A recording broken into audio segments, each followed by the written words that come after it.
Hello guys, আমরা চলে এসেছি একটা নতুন মিনি ব্লগ নিয়ে মালয়েশিয়া ট্রিপ। তো চলো আমাদের দেখা যাক কি কি হয়। সো গাইস, দেখতেই পাচ্ছ মালয়েশিয়া যাওয়ার প্যাকিং করছি। আর আমি নিজে খুব টেনশনেও আছি, কি হবে বুঝতে পারছি না। লাস্ট আবার আমি ট্রলি খুলে বসেছি, আবার প্যাকিং হচ্ছে। অ্যাকচুয়ালি আমাদের আগে ট্রেন আছে, তারপর ফ্লাইট। সো এই ট্রেনে আমরা বসলাম, ওটা ছিল শতাব্দী। তো ভোরবেলা উঠতে লেগেছে, ভোরবেলা ভিডিও করতে পারিনি, একটু পরে তাই ভিডিওটা করেছি।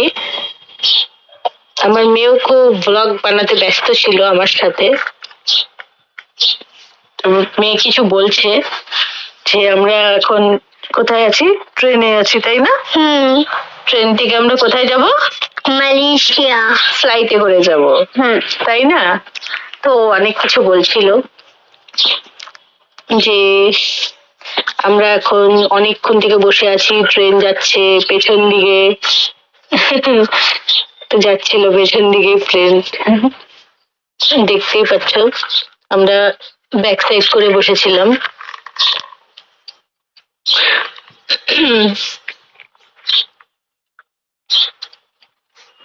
ওর ঘুম পাচ্ছিল আর সাথে কান্নাও পাচ্ছিল, কারণ ওকে আমি আইসক্রিম খেতে দিচ্ছিলাম না। তো খুব আইসক্রিম খেতে পছন্দ করে, কিন্তু ওর খুব সর্দি লাগে। তাই ও বলছিল পাপাকে বলে দিব, মা আমাকে প্লিজ একটু আইসক্রিম খেতে দাও। আর আমি বলছিলাম তোর পাপাকে বলে দিব, তুই কিন্তু আইসক্রিম খাস না। ও এখন কি করবে বুঝতে পারছিল যে আমি ভিডিও অন করেছি।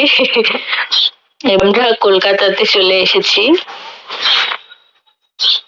কলকাতাতে আমরা এসে দেন আমরা এয়ারপোর্টে ঢুকলাম। দমদম এয়ারপোর্ট আমার ফার্স্ট টাইম। অনেক সুন্দর গাইস, অনেক সুন্দর। ও নো নো নো, এটা আমার সেকেন্ড টাইম, কারণ আমি ব্যাঙ্গালোর থেকেও এসেছিলাম এখানে। তো ওটা খুব শর্ট টাইম ছিল, বাট এটাকে খুব ফিল করতে পেরেছি, কারণ এখানে আমরা আবার অনেকক্ষণ থাকতে হয়েছিল, যেহেতু ইন্টারন্যাশনাল। তো 3-4 ঘন্টা আগেই আমরা পৌঁছে গেছিলাম। এবার কিছু দেখছিলাম যে কিছু শপিং টপিং করা যায় নাকি। আমি লঞ্চেও গিয়েছিলাম, কারণ খেতেই লাগতো, রাতের বেলার ফ্লাইট।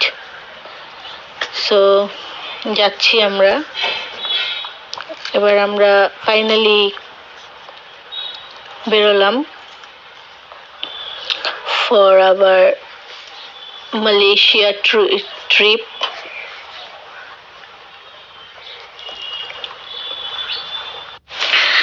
দেখো গাইস, বোর্ডিং টোডিং করে এরপরে আমরা যাচ্ছি। সুন্দর এয়ারপোর্টের রাস্তা, খুবই সুন্দর। ফ্লাইওভার দিয়ে উঠলাম। এয়ারপোর্টের বাইরের ভিউটা দেখো গাইস, খুবই সুন্দর সাজানো। আমি এই আমার হাজবেন্ড যাচ্ছে উইথ মাই বেবি গার্ল। এই আমার বেবি গার্ল। ট্রলি তো খুবই বেশি হয়ে গেছিল আমাদের। হাই বললো আমার বাচ্চাটা। তারপরে আমরা বোর্ডিং পাস নিতে গেলাম। ও আবার একটা ফ্রেন্ড পেয়েছিল, একটা বেবি গার্ল, ছোট্ট বেবি, খুবই কিউট। ও দিদি দিদি দিদি সারাদিন দিদি দিদি করতো, আর দিদিও সারাদিন বুনু বুনুই করতো। দেখো ফাইনালি আমরা বসে আছি, we are waiting for our flight. ডিলেও ছিল প্রায় 1 আওয়ার। ফাইনালি আমরা এখন ফ্লাইটের দিকে যাচ্ছি। It's air Asia. দেখো পাপা আর পাপা কিপারই যাচ্ছে। বসেছি আমরা ফ্লাইটে।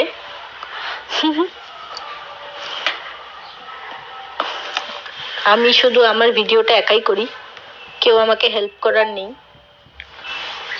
আমার ভাগ্নি আছে, কিন্তু বাট ও তো আসেনি। নেক্সট ট্রিপ আমি আমার ভাগ্নির সাথে করব, তখন ও আমার ভিডিও করে দিবে, আমি আমার ভাগ্নির ভিডিও করে দিব। তো কোনো চাপ হবে না। অ্যাকচুয়ালি আমার বেবিটাও তো অনেক ছোট। Finally we are in Malaysia guys. দেখো আমরা চলে এসেছি। আমার মেয়েটা এক্সিলেটরে উঠতে খুব ভয় পায়, ভয়ে ভয়ে শুধু ওর পাপার হাত ধরে। এই ছোট্ট বেবিটা কিন্তু ভয় পায় না, কিন্তু আমার একটু বিগ বেবিটা খুবই ভয় পায়। ওর পাপার সাথে যাচ্ছে আর আমি একা একা যাচ্ছি। এই দেখো বেবি, দুইটা বেবি ফুল ট্রিপ, খুবই মজা করেছে।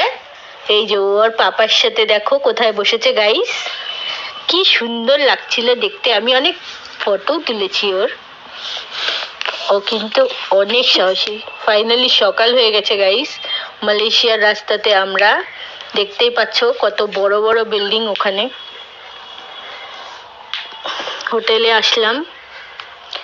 হোটেলের নাম হলো hotel Ancasa. It is in Kuala Lumpur. Awesome guys, হোটেলটা খুবই সুন্দর, খুবই সুন্দর। বাইরে থেকে যতটা সুন্দর, ভিতর থেকে আরো বেশি সুন্দর। হোটেল আনকাসা।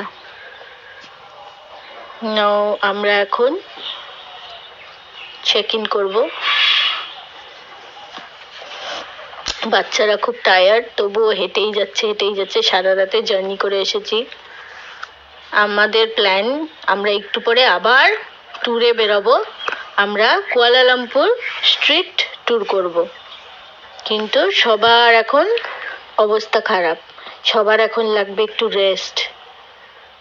পরেরটা আমি বলবো গাইজ, আমি আর আমার বাচ্চাটা কি কি করেছি। ওই দেখো আমার বাচ্চাটা হাই তুলছে। পরে বলবো আমরা আর আমার বেবি কি করে টাইম স্পেন্ড করলাম।